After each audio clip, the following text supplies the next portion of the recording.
Greetings and salutations, fellow inexplicable survivors of the Rise of Skywalker. It is I, Eric J. Chucky, joined as always by... Boy. Hey! This is the Two Nerds Podcast, and today we're talking about our top 5 favorite Star Wars characters. Why not our top 5 favorite Star Wars heroes and top 5 favorite Star Wars villains? Because I don't care that much about Star Wars to need to separate. Do you think you do? I don't think there's enough good Star Wars villains. Like, I think you immediately... Yeah, that's true. I think you also immediately drop off of, like, these are my top 5 favorite. Or maybe, like, 6 or 7, and then the rest, whom I love. But it is, and then the rest. Before we get started, I'm doing it. I'm doing the spiel. Fucking, I'm taking it. Sit back, I'm gonna drink I'm my taking pie. the spiel. There are links in the description for many, many things. One of them is White's Twitch channel, twitch.tv/WhiteRaven. We are at, I believe, 48 followers. Give us a couple more, and the dream commences. There's a link to Patreon. You could give White here money on Patreon. It would give him time and effort to spend on bigger projects and stuff that would take enough time that, unfortunately, it's not feasible if he's not being paid for it. You could also buy White's book. The most recently published one is a great jumping on point for the series, and the rest of them are also available there. The third's my favorite, personal recommendation. Also, like, comment, subscribe, don't fucking touch the bell, and what I miss. The likes and comments together are very important for algorithm, if you're a fan of the Space Jam, which I was not. It was alright. Although Don Cheadle, who played algorithm, was the best part of it. Also, if you hit us up on the Patreon, I don't have a lot of rewards right now. I can think of some. I've got some on the back burner. But you get a shout out at the very least, like our good friend Rob. Who is cool. Yeah. All right. Now that shit's out of the way, let's talk Star Wars. Let's talk Star Wars. Before we started this podcast, I lamented that I don't like that I am not as enthusiastic about Star Wars as an adult as I was as a child. / teenager. Whereas, like, for me, it's a flatter curve, because that's also true for me, but I was never as into Star Wars as you. Sure. I got the magazine. I poured over Star Wars stuff. I wrote, I don't want to say fan fiction. It was more an outline of how you could play the Return of the Jedi Super Nintendo game using the level select cheat code in an order that would create a new story. That's pretty out there, my dude. Yeah. I like it as Star Wars. I like the Star Wars so much that I was sitting here on my couch earlier listening to a review of a movie that was a sequel and had the tag Strikes Back. I live in a world where that's just The Empire Strikes Back is the name of the fucking movie and not like, you know, the Empire is striking back. No, that's just... I mean, yes, that's what's happening. Sure, but like, yeah, I don't think about it like that. It's just, that's just an accepted thing. The Empire Strikes Back. Yeah. Whereas I just think of it as Empire. I like Star Wars. I liked it back in the day. I liked the prequels to a certain extent. Feel different about them now. Not worse, just different. But you've heard us talk about Star Wars long and loud, and while I love it, I was just never as into it as White here. But this isn't the big review of all the Star Wars movies we did a while ago. This is specifically about the characters we like and why we like them. Yes, our top 5 favorite Star Wars characters. Would you like to take it off? No, I'll start though. Number 5 is where we typically start. We count down to 1. My 5th favorite Star Wars character is HK-47 from the Knights of the Old Republic games.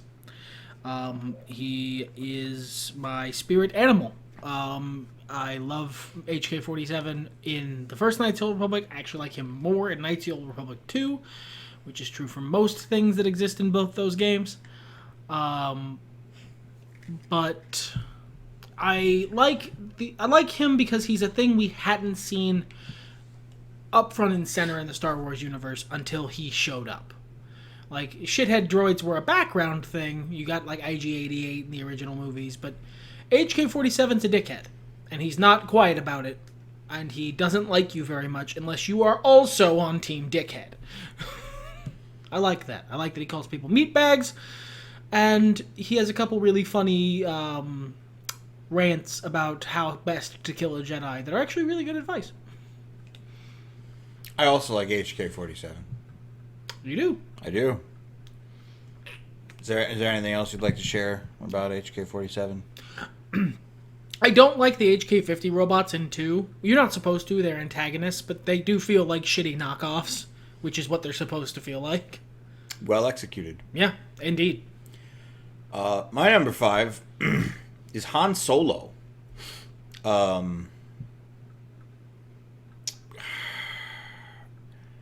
Who feels as intrinsic to the understanding of pop culture to me as, like, heroic archetypes, and in that sense, I feel woefully under-equipped to explain Han Solo. Well, also, it's almost pointless, because you fucking know who Han Solo is. You know why you like Han Solo? Because, I mean, for the same reason everybody does. He's the rogue with a heart of gold, and that's a character trope I played a lot in D&D as a kid. It's the one I kind of gravitated toward in video games and stuff in a lot of ways. I don't know that he's the best example, but he is one of the best examples and probably the most prominent. Yeah, he's he didn't create the archetype, but he definitely altered it. It was different after him. I feel the same way about HK-47, to be honest with you. Shithead robot was different after HK-47? Not even just robot, just like murderous companion. He really did he really did set a real high bar for for the token evil teammate. Mm-hmm. You get a lot of that in for webcomic references. I believe his name was Richard from Looking for Group, and yes, and Stab Hobbit, Belcar Bitterleaf, yeah, from Order of the Snake. You get a lot of both of them. I like Murderous Sidekick, in case that wasn't clear. it's a decent trope. I think HK-47 is the best of those three, but agreed. he definitely he galvanized the time. But we're talking about Han Solo right now. He's driven a lot by his actor. If he wasn't Harrison Ford, I don't know that he would have been as cool. Honestly, Han Solo is as much Harrison Ford as Jack Sparrow is Johnny Depp. Yes, I would agree with that. Without Harrison Ford, that character is nothing. Unless you're doing a Harrison Ford impersonation, I have nothing wrong with prequel Han Solo. Well, yeah, because he's doing a Harrison Ford. Right. He's doing a really good one, by the way. Yeah, I like that Han Solo just fine. He's a good Han Solo because he's doing the thing. He's taking the character as they exist and doing that, not trying to make it something different and new. But I just, I love that he's a scoundrel, but he's not that bad. He's not a shitty dude. No. He wishes he was a shitty dude. Yeah. It would make his life a lot simpler.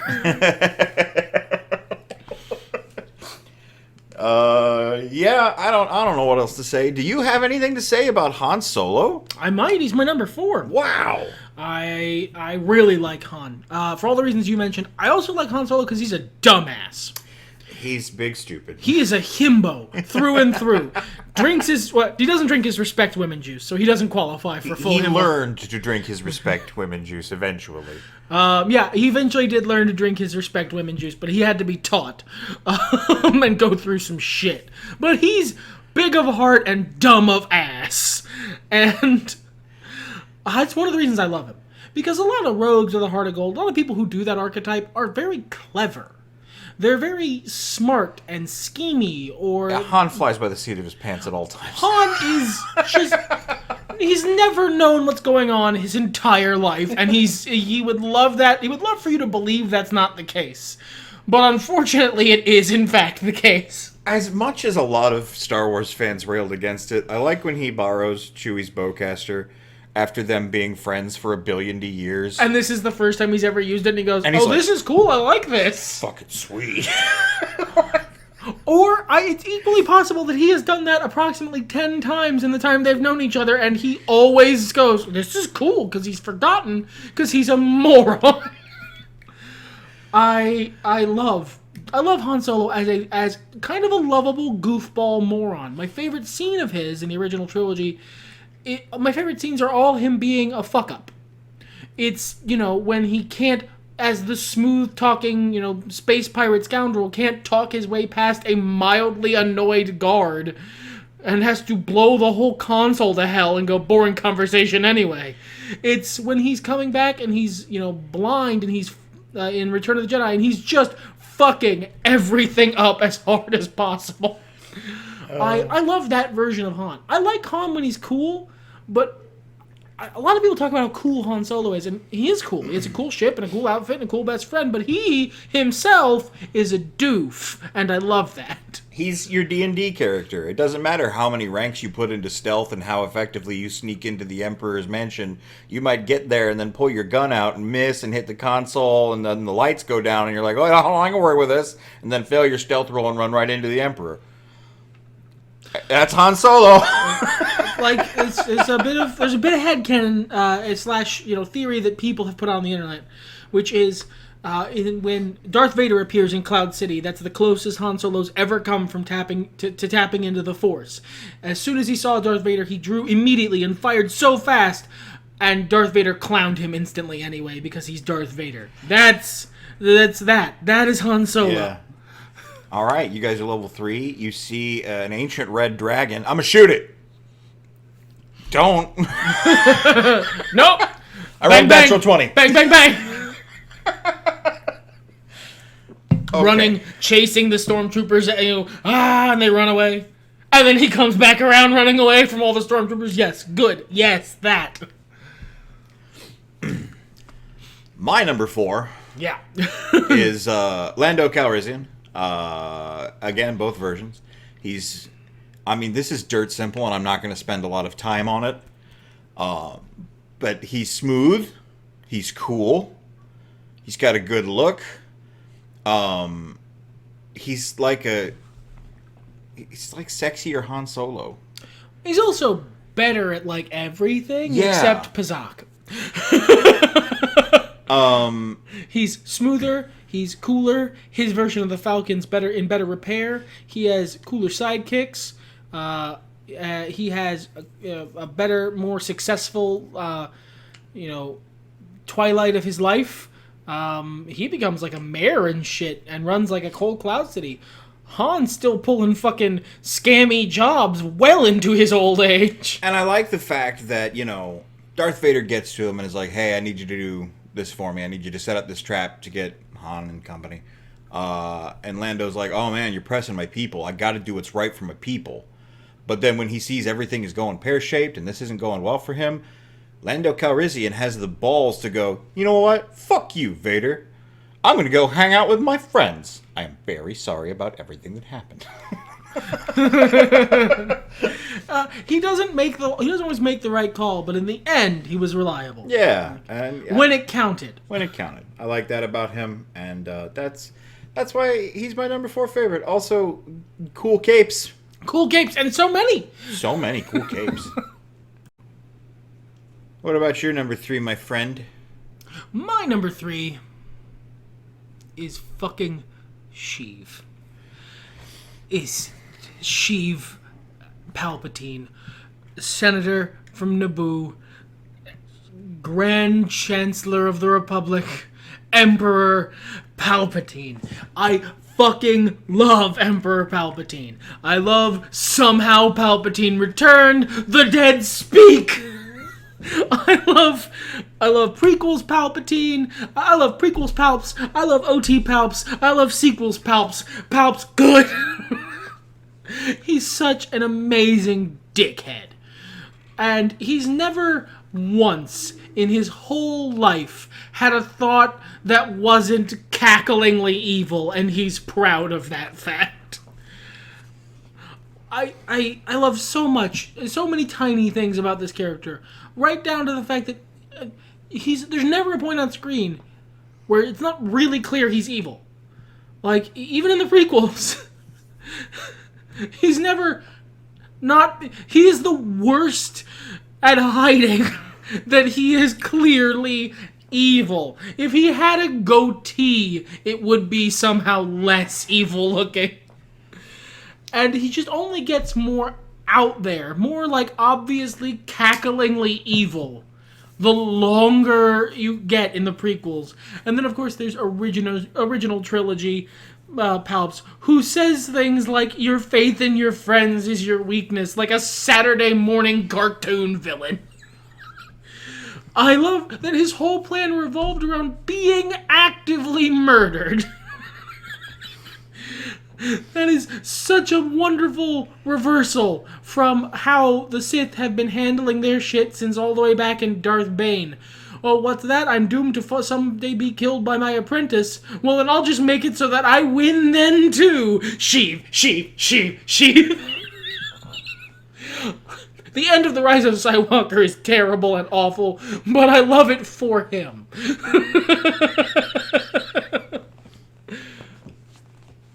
Like, I'm happy for him in that situation. Like, oh, good for you, Sheev. He's... Sometimes a complex villain is good. Sometimes a villain with pathos and pain and who has a sympathetic backstory and you can see yourselves in their shoes if but a few different turns happened in your life is good. Sometimes it's not. Sometimes you want fucking Dick Dastardly. Sometimes you want a man who will cackle and scream unlimited power while killing Samuel L. Jackson with lightning from his fingertips. And it seems completely in character for him to do so. And Sheev is that man. He's the man for that job.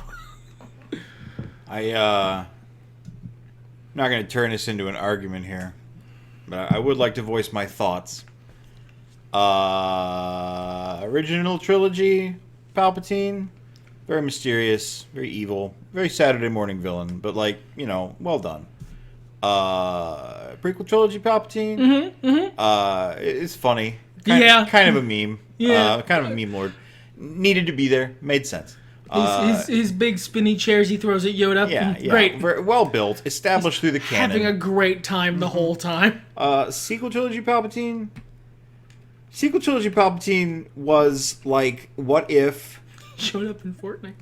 Yeah, he sure did. What if you were enjoying a Mega Man game, or game, story, movie, whatever, that had the gravitas of the Megas or even the Proto-Men's retelling of the Mega Man story? Right. And you went through Mega Man 4 and you got past Dr. Cossack and then just it's me fucking Wily again! I bet you didn't see that coming. Anyway, I built a big skull castle. Bye! He seemed out of place. Yes. Yeah. I love that for him. Who the fuck invited this guy? I did. I did it. Yeah. It was me. Because I'm not even joking, man. Like, I put that shit out in the universe. I was one of the people who talked about that theory online, which is obviously how JJ saw it and decided to use it. I did it, Barry. It was me. I went back in time and made Rey Palpatine's granddaughter just so that the finale would be bad and you'd be sad. I'm very unhappy about The Rise of Skywalker. That was a terrible ending and bad storytelling, but Sheev was in top form. I mean, he had that drip, though. that mad Sith drip. Anyway, who's your number 3? My number 3 is Big Fat Slug. Not Klaus. Jabba the Hutt. Claude? Whatever. Jabba the Hutt. Yeah, anyway. Man. To be so So damned fat. And gloriously, just unapologetic about it. Living his best life. Like, I mean, you know, he's a bad guy, so it's one of those things where you get down to it. Do I approve of the terrible things Jabba the Hutt does? No, he's a terrible person. He feeds his weird slave women to a rancor. But I also love that he's like... He's a fuck-up weirdo even among Hutts. Yeah, well, one, he's a failure as a Hutt. Like, he doesn't live on Nal Hutta. He doesn't even live on Nar Shaddaa. He's been exiled to fucking Tatooine. And he controls basically nothing. And he's a weird Hutt fetishist who likes humanoids, which they don't do, by the way. And he's a weird, creepy loser Hutt, but he's very intimidating to the people he interacts with because he's still a Hutt. Yeah, Hutts are like monsters from a different zone. And here on Tatooine, Jabba the Hutt is a fucking boss. A raid boss. Whereas anywhere else, he's... Like, other Hutts must look down on Jabba. Oh, God. I mean, like, he's got, like, contacts that are like, yeah, he's doing alright for himself, but he's fucking weird. He has money, but there's a reason he's not hanging out with the rest of us. He's a weirdo. We don't like him. But, like, he and everything he represents. His weird palace that he's subletting from brains in jars... spiders that crawl around. If the fact that he just like kind of sits in the shadows.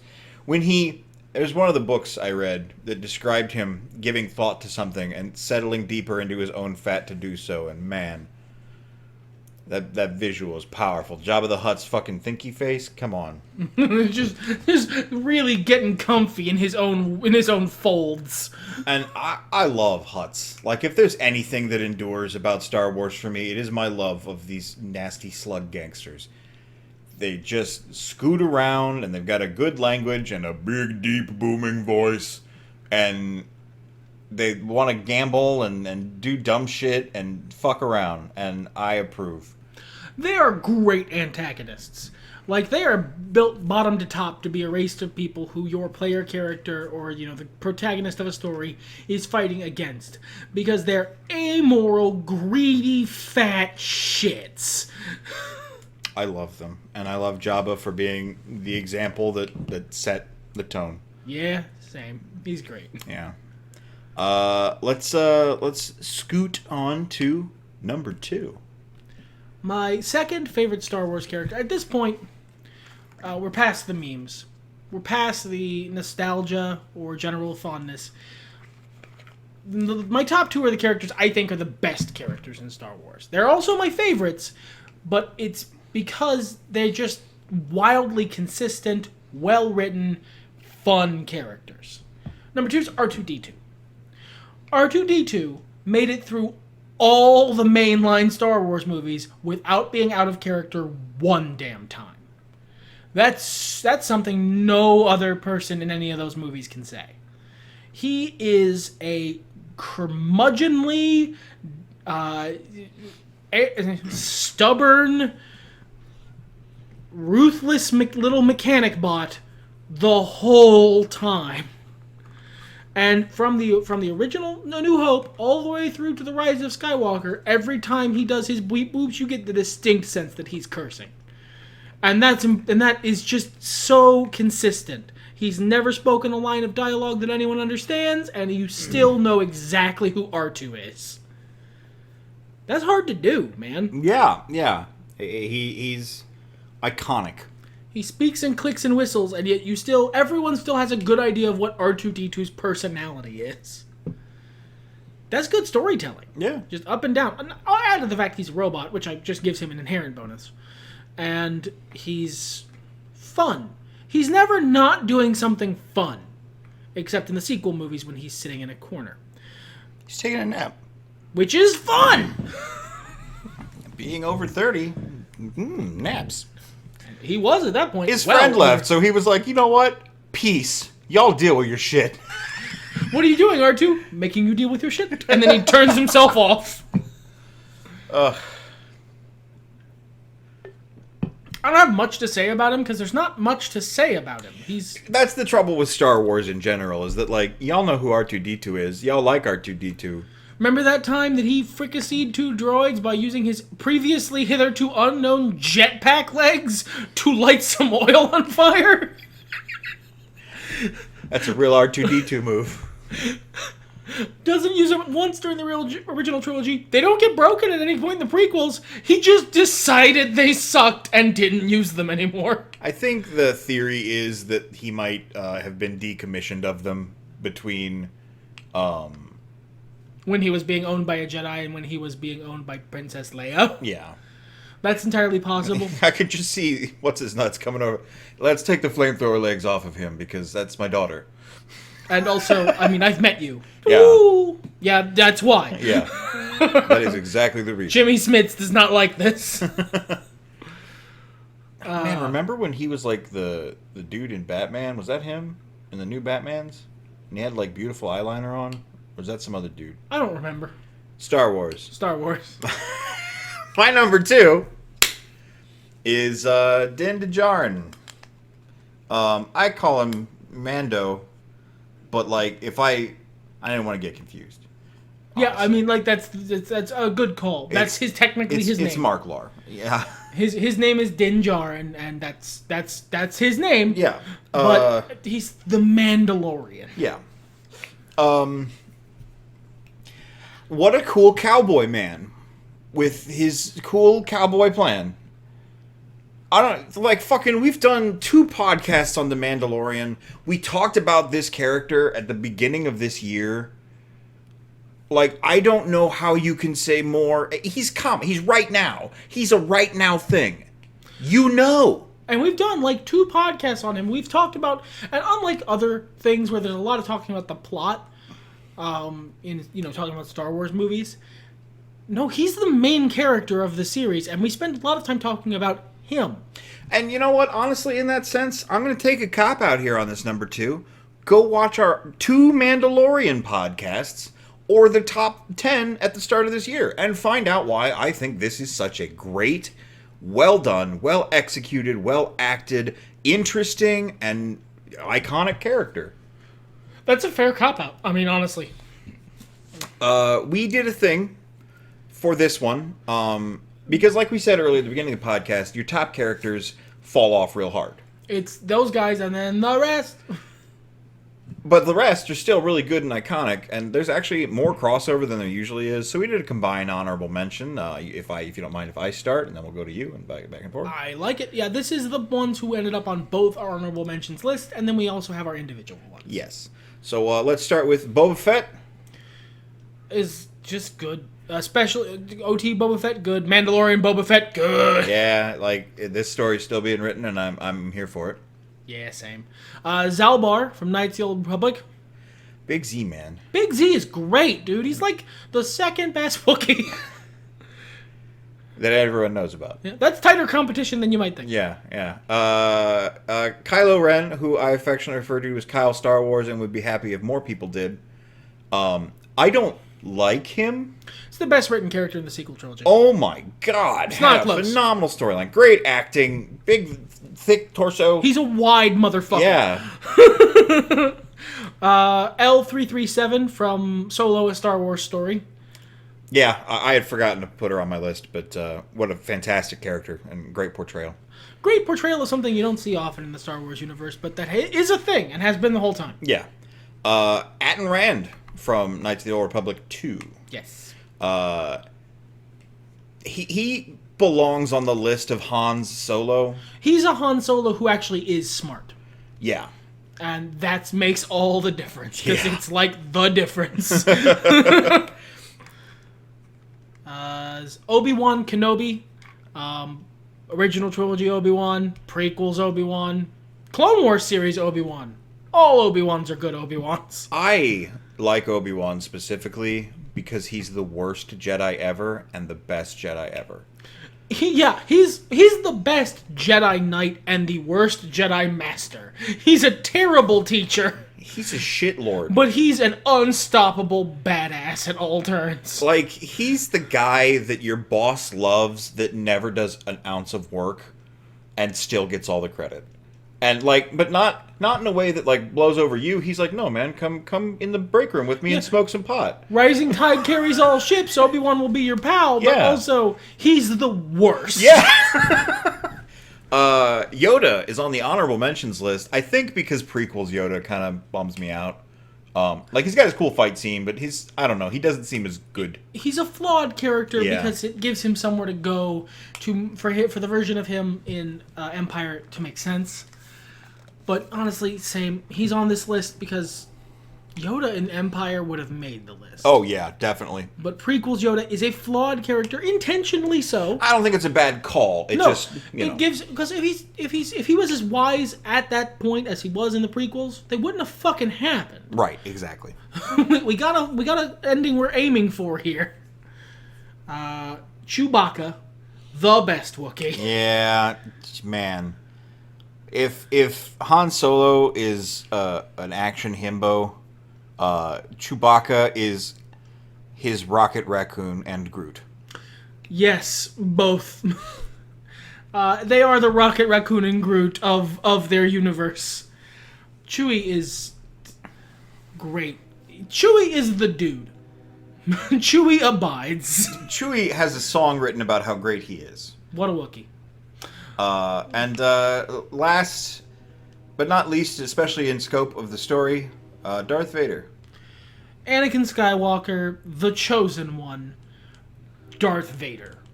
He's the story. Episodes 1 through 6 are his story. And it's so good when you put it all together. It works so well. It's beautiful music. And also, he's really fucking cool. That can't be overstated. Yeah. All right. If you don't mind, my personal honorable mentions. Absolutely, sir. I have Mako from Star Wars: The Old Republic. She's a cool character archetype that I really love. She's good with tech. She's down for anything. She thinks bounty hunters are cool, and I have that sort of. That's kind of how I was when I was younger. I really loved the bounty hunters. How neat. Oh, and so she's good Mission Veo? She's voiced by Lacey Chabert, and she's romanceable within the plot. I never got that far, but I wanted to get that far. HK-47, as you mentioned earlier. Jolie Bindo, because what if Yoda was wise the whole time? Canderous Ordo, he's my favorite Cable. And Het Nakik the Jawa, who was in the expanded universe. I always thought he was plucky and wanted to get shit done and scrappy. I just really like that. Is that the one from Tales from Jabba's Castle? Tales from Mos Eisley. My honorable mentions: Fennec Shand, who is Ming-Na Wen's character from The Mandalorian. Leia Organa / Skywalker. She's iconic in a lot of ways, but just not enough to make the list. I don't think her character is consistent enough. That's the problem. Yeah, she's different people a lot, and they're good people, all of them, but they're not the same guy or lady in this case. The Armorer from The Mandalorian, who is literally only not on my top 5 because there's not enough of her. Visis Mar from Knights of the Republic 2, because Miralukins are great, and she's a great example of one. I believe that's what they're called. Miralukas, maybe? I forget. It's been a long time since I played that game. They're blind, they see through the Force, and it's cool. Ahsoka Tano, because I like that character. She's done. She's got a good story, a good conclusion, and I'm excited to see the new series. Don't they have weird, dumb nicknames like Noodles and Spoodles for each other or something? Yes. Okay. Sky Guy and Snips. I was closer than I thought. Thrawn, the Grand Admiral of the Empire, because... goddamn, what a well-written protagonist. Or protagonist. I've let things slip a little bit. Okay, well, that's it. Everything's better. Let's talk about it. I meant antagonist. He's the cold, mastermind that people wanted Sheev to be, but he wasn't. Sheev is a cackling madman. Thrawn is threatening and cold and implacable. Sheev is an internet shitposter who thought Thrawn was a pretty cool guy. Yes, that's exactly it. Qui-Gon Jinn, because Liam Neeson's cool, and he's the best Jedi and the worst Jedi. Reversed from Obi-Wan. Yeah. He's a great teacher and a terrible Jedi who loses the only fight we really see him to have. Whereas Obi-Wan, great fighter, terrible teacher. IG-11, that's just a really well-done character, top to bottom. Yeah, solid character. Not the best done version of that particular story arc that I've seen in fiction, but I ain't gonna say it. Real high up there. Mandalore the Preserver from Knights of the Republic 2. I like him a lot. I like his place in the lore. I dislike... fun fact, I dislike the Darksaber a little bit, because it's changed. It's a retcon of what makes Mandalore. What makes Mandalore is the helm of Mandalore, and they changed it because, well, there's been several thousand years since then, so they did a new thing, and the Darksaber looks cool, fine, but that's not right. Anyway. You want to get on board with me with jamming on Wolf Job, because I'm down for it. Mayfield, Bill Burr's character from The Mandalorian. He's literally on this list for one scene. It is the scene in the cantina of the Imperial base, and it's fucking astounding acting. It is astounding acting that is way outside of left field for a Star Wars movie. Jesus. And Luke Skywalker. Oh, he's funny besides. Luke Skywalker is my last honorable mention, sort of the mirror to the Darth Vader. Because fucking he's Luke Skywalker, man. Yeah, the first bit of the first movie, he's kind of a whiny bitch. But for the rest of the time, he's your beautiful. He's the himbo brother to Han Solo. He drinks his respect women juice. He is big of heart. He is dumb of ass. And he wants to do the best. He wants to be a hero. I am not going to repeat, because them views, baby, the rant I went on about Luke Skywalker in our top 10 at the beginning of this year. I am just going to suggest you go watch it, because my number one is Luke Skywalker. One of my favorite characters of all time. Another one of the things I feel like the sequel trilogy did right, did justice. Maybe it wasn't calls everyone liked, and it wasn't the Luke everyone wanted to see. I think it was partially an accident, but I don't disagree. Sure, and I don't care if it's an accident. It turned out okay. Everything in Final Fantasy VI seems to be an accident. It's my favorite game of all time. Just, what a fantastic fucking arc, and so much of it has to do with who he is as a person. From being the whiny farm boy, to freaking out and having a moment of weakness when he was too scared. Read as feeling the corruption of the dark side, which was something they established in Jedi, and I told myself I wasn't going to do the rant. Who's your number one? If I stay quiet long enough, he'll do the rant, everybody. Let's wait. No, it didn't jar. He's the best Star Wars character. He's the main character of the best Star Wars movie. He's the best written Star Wars character. He's the best Star Wars character. For me, it's not even close. He's so well made. I mean, the sequel trilogy did so much work to undo and diminish what I love about Star Wars as a franchise, and The Mandalorian almost immediately turned it around and went, it's okay, I'm here. This is Wolf Job at his best. This is what he's good at, is respecting Star Wars and getting Star Wars, getting the vibe, getting what makes Star Wars important. And Din Djarin is the best Star Wars character. He is a Ronin. He is a cowboy. He is Buck Rogers. He is Star Wars. I'm sorry, Kyle Star Wars. There's a new Star Wars in town. Dial Star Wars. That's not good. No, it's not. But that's all she wrote, I think.